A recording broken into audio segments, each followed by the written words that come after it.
And good afternoon, Warp13 here, bringing another product review. This time here, we actually are going to be doing the setup of the Eufy. Again, the last one we're showing basically unboxing and giving you basically an overview of the product. This time here, we're actually going to set it up.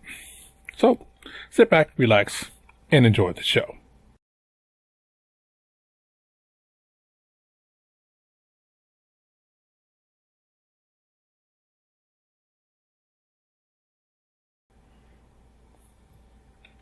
All right, so I already have the power cable plugged in over there, and we just, again, USB port in the back. And let's plug her in, and let's see what we get.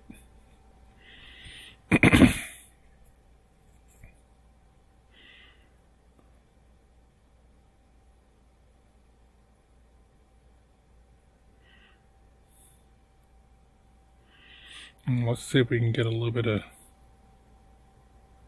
All right, there we go. Now, this is the basic setup right now. What it's going looks, it does right there. Sorry, here we go.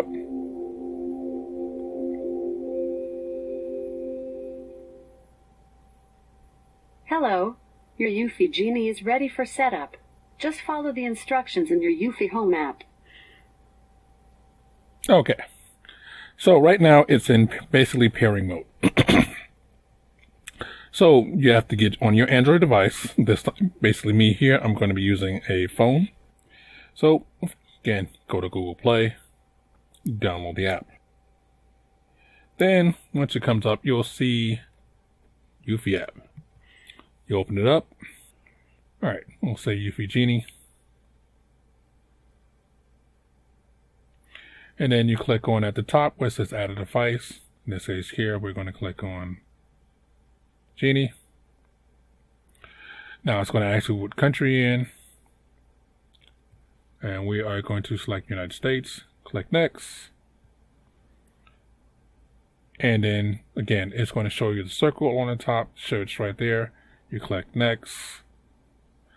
Now, since we already have one, we're going to click add. And it's going to check your Wi-Fi status. You have successfully connected to Eufy Genie. Complete setup in the Eufy Home app. Okay, so it's telling me to go to the Home app. Now, it's asking me to put in my security information. You have to select your network, put in your Wi-Fi thing. Now, what I didn't go over the last time, and I forgot, is that this only supports wireless 2.4 networks. Does not support the 5. But most devices still support the 2.4, so that's no problem. We hit that, then it'll tell us almost done.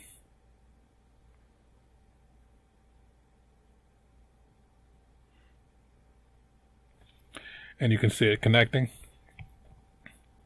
Now this does take a little bit because it does have to connect with both this and your Wi-Fi, make sure it's on the same network and everything else like that.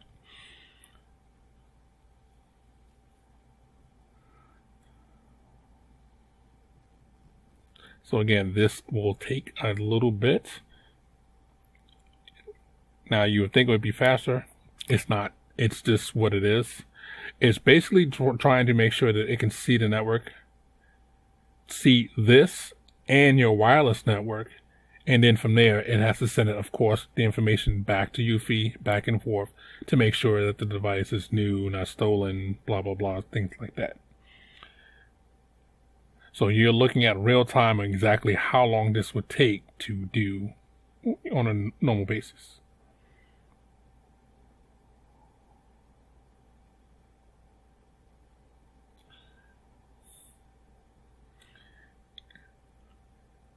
Now I'm going to cut it right here, and then we're just going to skip over to the time it actually is.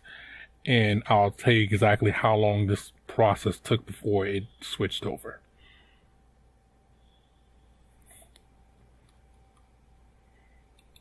All right, now, this is the problem. Your Wi-Fi network is not connected to the internet.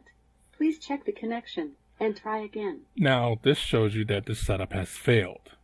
Now, let me go over, and I let this go like this for a specific reason. Why did the setup fail? Well, in my home, I have dual routers. I have one router that's my main router that's for wireless, and I also have another router that I use that's connected for my kids to use in another part of the house. Even though one router can actually do it, but I don't want the drop in signal. So with both routers on, it will not connect. So literally you have to turn the second router off so it can connect to the primary one, or it will not work. So let's do that right now. All right, we are back. Now we have turned off the second router. Now we're going to click try again. Click next. Click add. Again, it's going to check Wi-Fi status.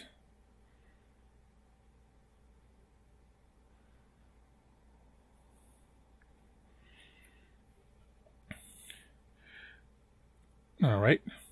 You have to choose your network again, password again, and then it'll go back to doing the connect. Now, Eufy Genie is connected to internet. Please log into your Amazon account in the Eufy Home app. Now, did you see how much faster that is? That's what happens when the network fails. One feel like it's taking forever. The other one, which took approximately 3 minutes for it to realize that it wasn't connected right. And then once it actually was able to find a network really easily, it took all of 10 seconds. So that's a problem that they really need to fix, that so you can actually put a individual IP address in here. Again, if it's connected, be able to connect to the app itself, which means it's on a local area network. It should be a way for you to program in what the IP address is. Now, that's pretty advanced for people. Some people might not want to do it, but again, most phones and everything else of that, or routers, have it so you can have advanced settings. So you can just do that in your case. Okay, so now, right now, it's asking me to give it a name. Now, we already have one that's named Eufy Genie, so we're going to put this one as Eufy Genie 2. And we're going to click Save. Save the device's name. And then it asks you, sorry, I can need to turn on the screen just a little bit more so I can see it. Okay. It asks you, there we go. Tells you the device name, which we have Eufy Genie 2, the category, sorry, a little bit there, category, and automatically update firmware. I have that set to automatic because it does update the firmware regularly, at least so far. And then right now it tells you need to sign into your Amazon account to do the second part. Okay, so let's do that right now.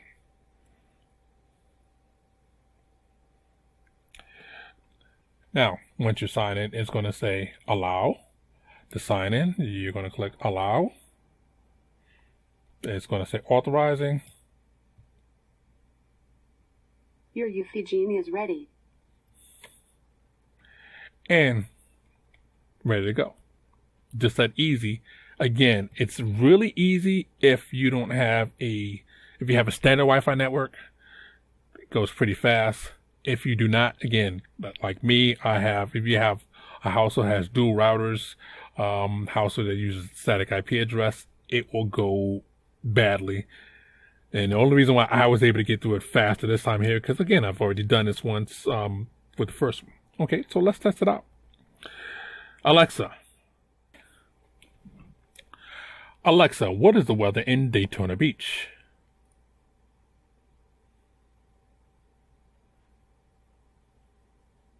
In Daytona Beach, it's 58 degrees Fahrenheit with fog. Today, you can look for partly sunny weather with a high of 77 degrees and a low of 58 degrees. Great. Now, as you're looking at Alexa right now, again, I wanted to show you the buttons again. Alexa, play jazz.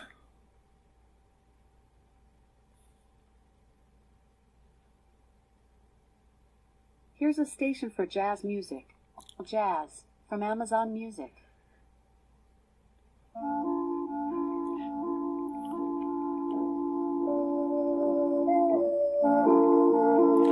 That's how loud it is. Alexa, volume 5. Alexa, volume 6.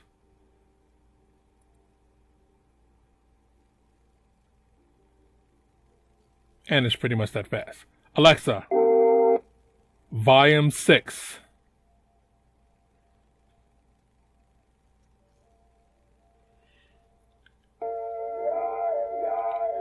Now, the sound that you're hearing right now is the sound of the normal Echo Dot, because I've tried this before and I actually sent the Echo Dot back because it wasn't loud enough.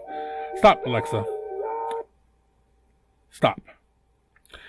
Because it wasn't loud enough. And I was actually going to go with the bigger one and everything else like that. But I chose this here. Now, would I recommend this for people wanting to get their first experience in having a product like this, Alexa? No.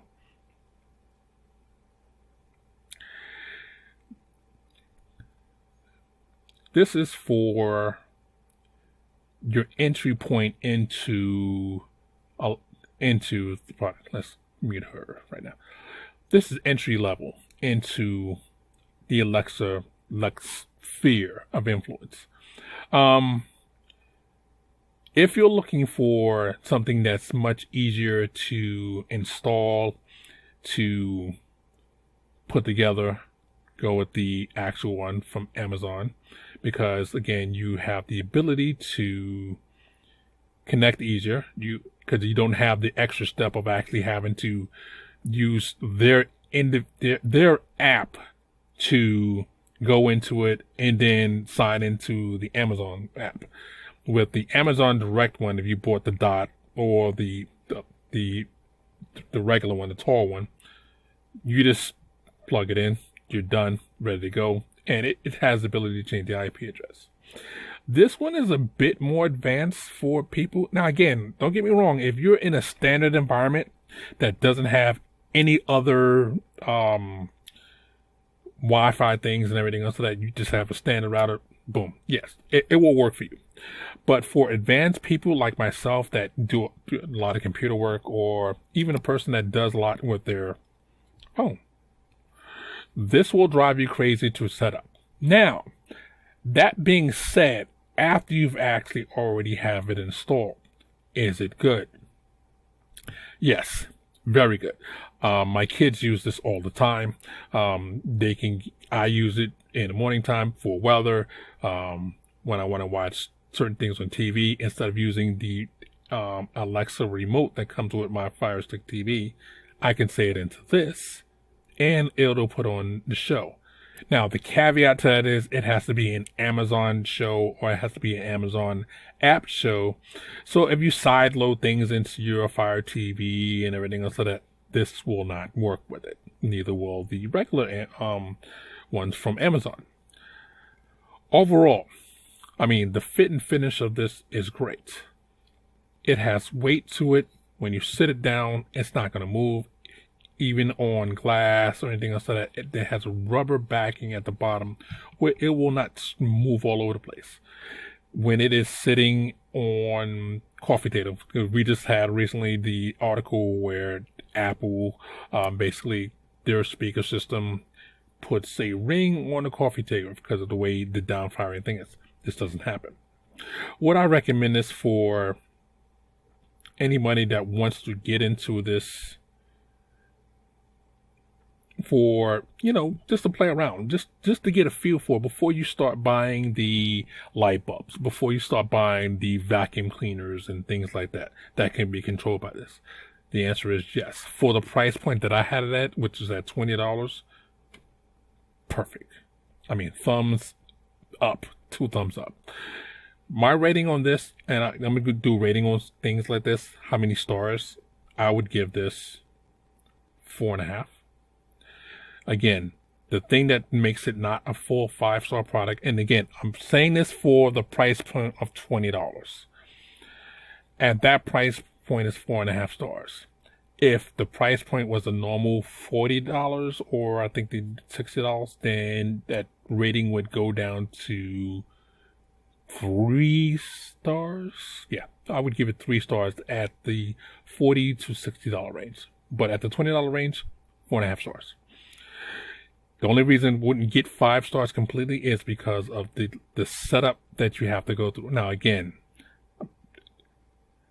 I love it. My kids have a ball with it. They love it. They can use it for a lot of various things and everything else like that. This will get you in the door. Well, this is Warp 103 saying warp out, have fun, and we will catch you on the next one.